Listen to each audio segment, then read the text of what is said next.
Assalamualaikum warahmatullahi wabarakatuh. Allahumma sholli ala Sayyidina Muhammad wa ala ali Sayyidina Muhammad. Tidak hanya Suraqah bin Malik yang mengincar hadiah 100 ekor unta. Pemimpin kabilah Banu Sahmin yang bernama Buraidah bin Al-Hasib Al-Aslami juga keluar mencari beliau.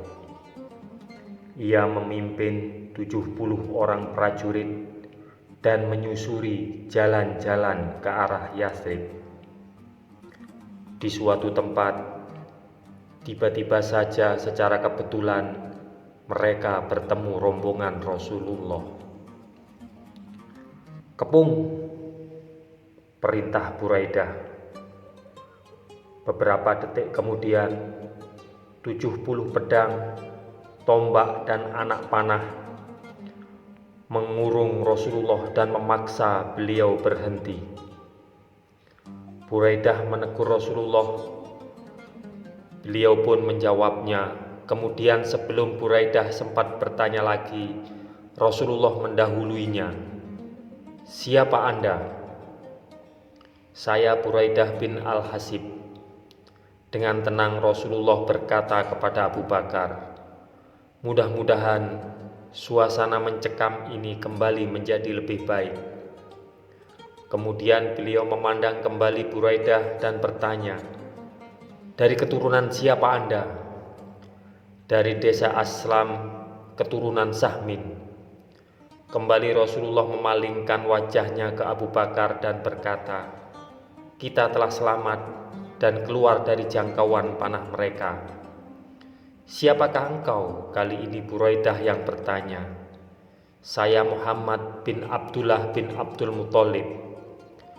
Dengan kehendak Allah, saat itu juga Buraidah mengucapkan 2 kalimat syahadah dan memeluk Islam. Melihat pemimpin mereka memeluk Islam, 70 orang pasukan pengepung pun mengikuti jejaknya. Setelah itu, Buraidah dan pasukannya mengawal rombongan Rasulullah sampai keluar dari wilayah mereka. Dalam situasi diburu dan dikejar pun, Rasulullah tetap mampu mengumpulkan pengikut berkat ketenangan, kekuatan iman, dan pertolongan Allah. Pesatnya perkembangan Islam ke Yathrib tidak lepas dari jasa Mus'ab bin Umair yang diutus Rasulullah ke Yathrib untuk mengajarkan Islam. Mus'ab yang cerdas dan berhati lembut membuat orang yang memusuhinya menjadi kawan. Berikut ini adalah salah satu kisah kecemerlangan dakwah Mus'ab bin Umair. Jauh sebelum Rasulullah dan kaum muslimin Mekah berhijrah, Mus'ab bin Umair sedang mengajarkan Islam kepada sekelompok orang di kebun Bani Jafar. Sa'ad bin Mu'adz tidak senang mendengar berita ini. Ia lalu mendatangi Usaid bin Hudair. Kedua orang ini adalah para pemimpin kaumnya. "Usaid, temui orang Mekah itu. Dia datang ke daerah kita dan mengajarkan agama baru kepada orang-orang kita. Agama itu bisa membuat orang lemah dan miskin bangkit melawan kita." Mendengar itu, Usaid pergi menjinjing tombak ke kebun Bani Jafar. Ditegurnya Mus'ab bin Umar dengan tombak teracung. Namun Mus'ab berkata tenang, "Maukah kau duduk dulu dan mendengarkan? Kalau kau tidak menyukainya, aku bersedia pergi dari sini." Usaid berpikir sejenak. "Baiklah, itu cukup adil." Kemudian ia duduk dan mendengarkan Mus'ab. Semakin lama hati Usaid makin tertarik. Akhirnya ia memeluk Islam saat itu juga. Setelah itu ia menemui Sa'ad bin Mu'adz. "Apa? Jadi sekarang justru engkau ikut memeluk agama baru itu?" teriak Sa'ad marah. Ia pun bergegas menemui Mus'ab sambil menyandang pedangnya. Namun, apa yang terjadi pada Usaid terjadi pula pada saat begitu mendengar penjelasan Mus'ab tentang Islam. Ia begitu tertarik sehingga menjadi muslim saat itu juga. Setelah itu, tanpa membuang waktu, ia pergi menemui kaumnya dan berseru, "Hai Banu Abdul As'al, apa yang kalian ketahui tentang diriku? Engkau adalah pemimpin kami yang paling dekat dengan kami. Engkau punya pendapat dan pengalaman yang terpuji. Maka kata-katamu baik wanita maupun pria bagiku adalah suci selama kalian beriman kepada Allah dan utusannya." Demikian seru Sa'ad bin Mu'adz. Sejak saat itu, seluruh suku Adal As'al memeluk Islam. Keberanian kaum muslimin di Yatsrib benar-benar di luar dugaan kaum muslimin di Mekah. Para pemuda di sana dengan sangat berani mempermainkan berhala-berhala orang-orang yang masih musyrik.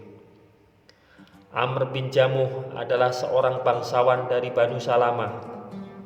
Ia mempunyai sebuah berhala bernama Manat yang terbuat dari kayu. Setelah itu, para pemuda dari Banu Salamah masuk Islam.